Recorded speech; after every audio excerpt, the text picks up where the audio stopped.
L'affaire commença il y a 2 siècles, lorsqu'on importa pour la première fois des bovins qui ne vivaient pas sur ce continent.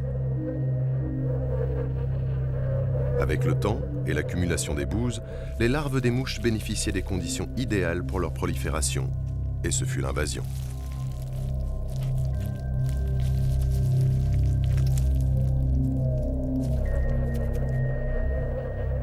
Ces diptères rendaient la vie insupportable aux Australiens.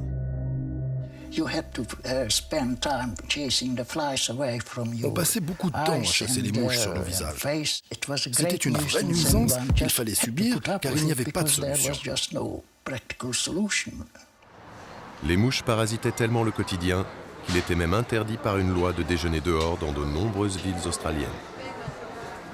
Aujourd'hui, cette histoire appartient au passé grâce aux conclusions du docteur Bornemisza.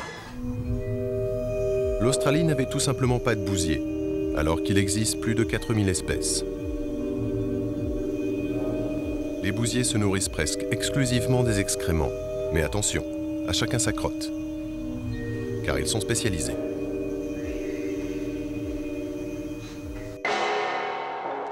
Il fallait donc importer des bousiers adaptés aux bouses australiennes.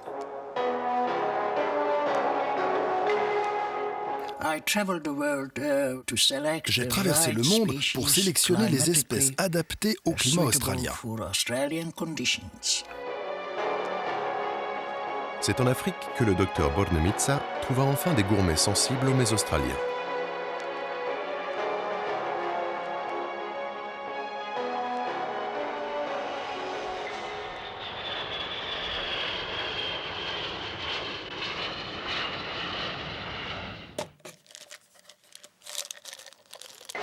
Et les bousiers allaient poser leurs pattes pour la toute première fois sur le continent australien.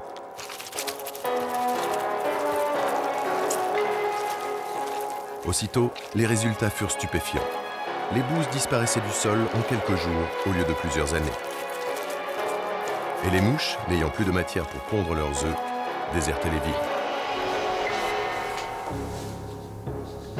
Le succès de l'opération Bousier valut au docteur Bornemisza de remporter les plus hautes distinctions.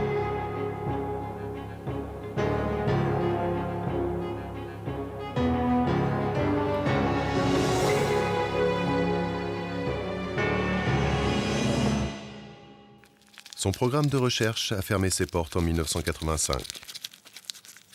Mais il existait encore, loin des villes, quelques zones à bouses. Pour répondre à la demande, John Feeham, l'ancien bras droit du docteur Bornemisza, créa sa propre société pour continuer la distribution des bousiers.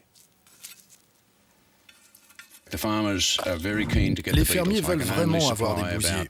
Et je ne peux satisfaire qu'une commande sur 6.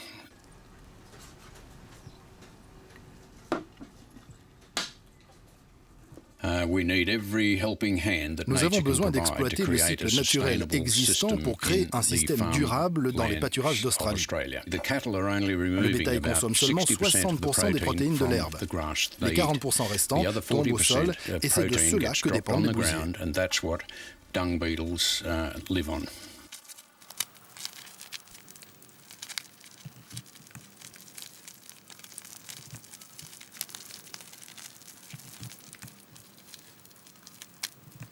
Ainsi, chaque année, John identifie, collecte et distribue des milliers de bousiers.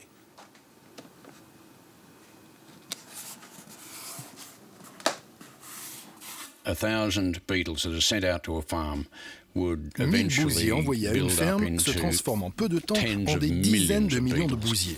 Nous avons maintenant les espèces qu'il faut, et souvent nous les installons dans nos petites zones à travers le pays. Je sais où sont ces espèces, et quand elles deviendront trop abondantes, je les récolterai pour les envoyer vers d'autres zones.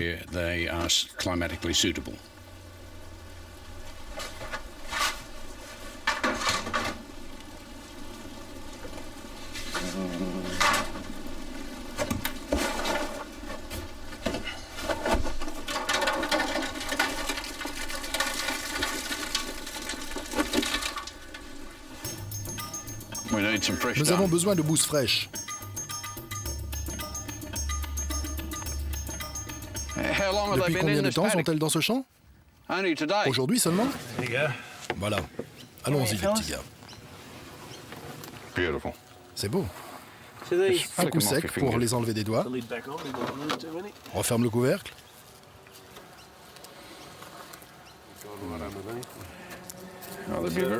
Ils seront très heureux de plonger dans cette bonne bouse. À ma connaissance, je suis la seule personne au monde à distribuer des bousiers.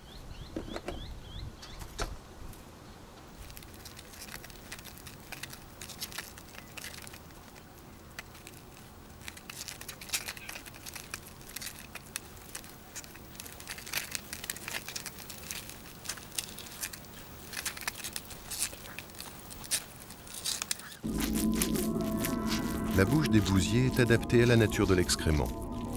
Et contrairement aux idées répandues, le bousier ne mange pas la bouse. Il se nourrit uniquement des parties liquides.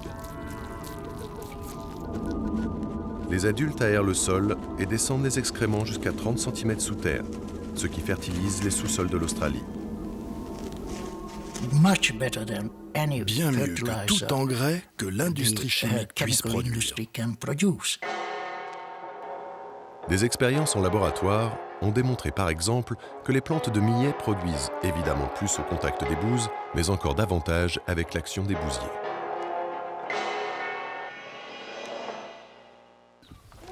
En Afrique aussi, les agriculteurs embauchent des insectes, des termites, non pas pour nettoyer le sol, mais comme recycleurs et laboureurs.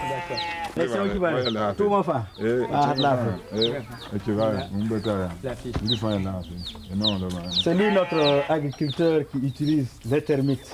Je suis un peu ému, c'est la première fois que je rencontre un agriculteur qui utilise les termites, parce qu'en général, ceux que je rencontre n'aiment pas les termites. Donc,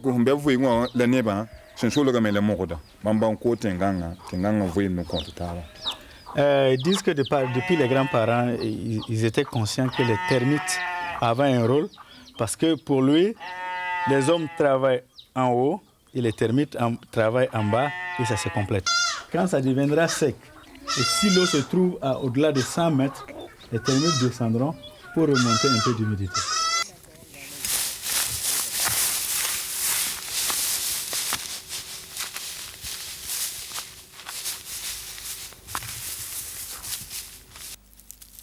La technique d'Usaï utilise la gloutonnerie des termites de litière. On les appâte avec de la paille sur des sols durs comme du béton. Les termites creusent alors, comme des tunneliers, d'innombrables galeries entonnoirs qui permettront à l'arrivée des pluies l'irrigation du sol.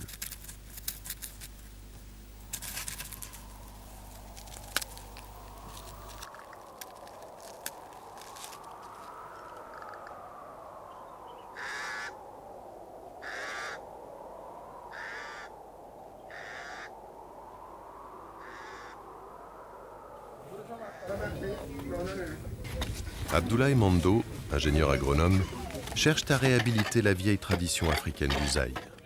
Mais les agriculteurs ont pris l'habitude de considérer uniquement les termites comme des ravageurs de culture.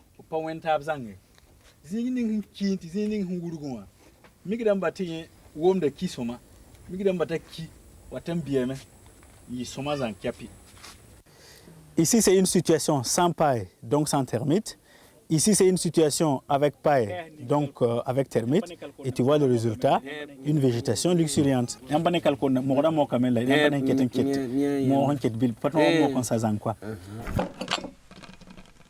En Chine, les araignées sont embauchées pour nettoyer les rizières de tous leurs parasites. Certaines, les araignées loups, tendent même des embuscades à leurs proies, qu'elles capturent par surprise en les retournant.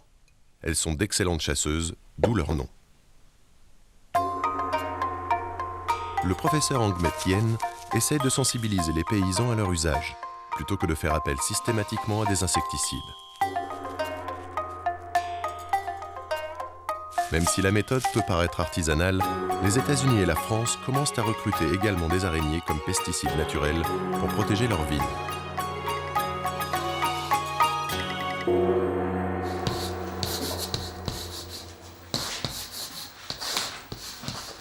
Ok, on commence la leçon. Aujourd'hui, je vais vous parler des araignées qui tuent les insectes. C'est-à-dire qu'on peut utiliser les araignées pour tuer les parasites des rizières et ainsi augmenter la récolte de riz. La première récolte est déjà terminée. Ce champ attend d'être labouré. Tout en mettant l'eau dans ce champ, on met les pailles pour récupérer les araignées. Regardez, quand l'eau arrive, les araignées se réfugient sur les pailles.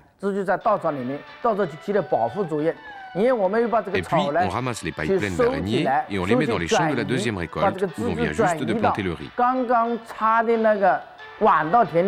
Dans certaines régions de Chine, les paysans ont ainsi réussi à améliorer leur récolte en embauchant des araignées loups comme pesticides naturels.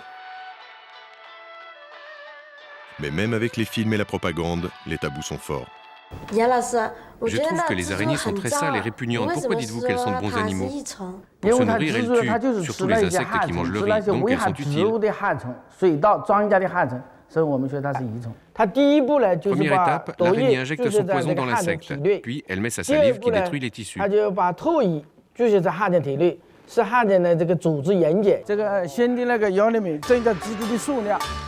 Aujourd'hui, travaux pratiques.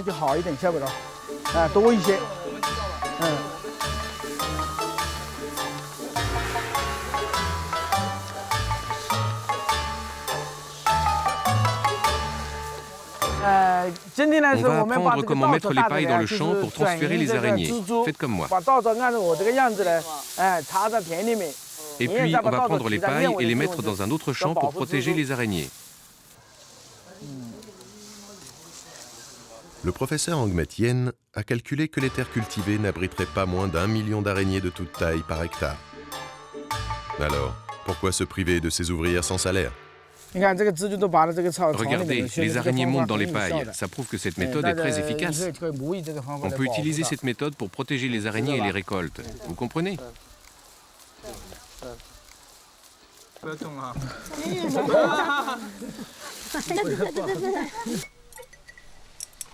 Depuis les années 60-70, notre pays a commencé à utiliser de nombreux pesticides pour exterminer les insectes parasites. Les insectes, eux, ont renforcé leur résistance et la pollution a monté avec l'augmentation des doses de pesticides. Nous savons que les araignées peuvent lutter contre ces parasites sans nuire aux plantes. De plus, les araignées sont nombreuses et variées. Nous devons donc les utiliser.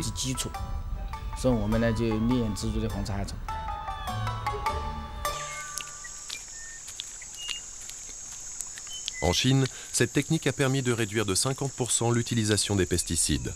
Pour convaincre les plus réticents, les scientifiques ont compté le nombre de proies capturées durant les 8 mois de la vie d'une seule araignée épère. Résultat, 900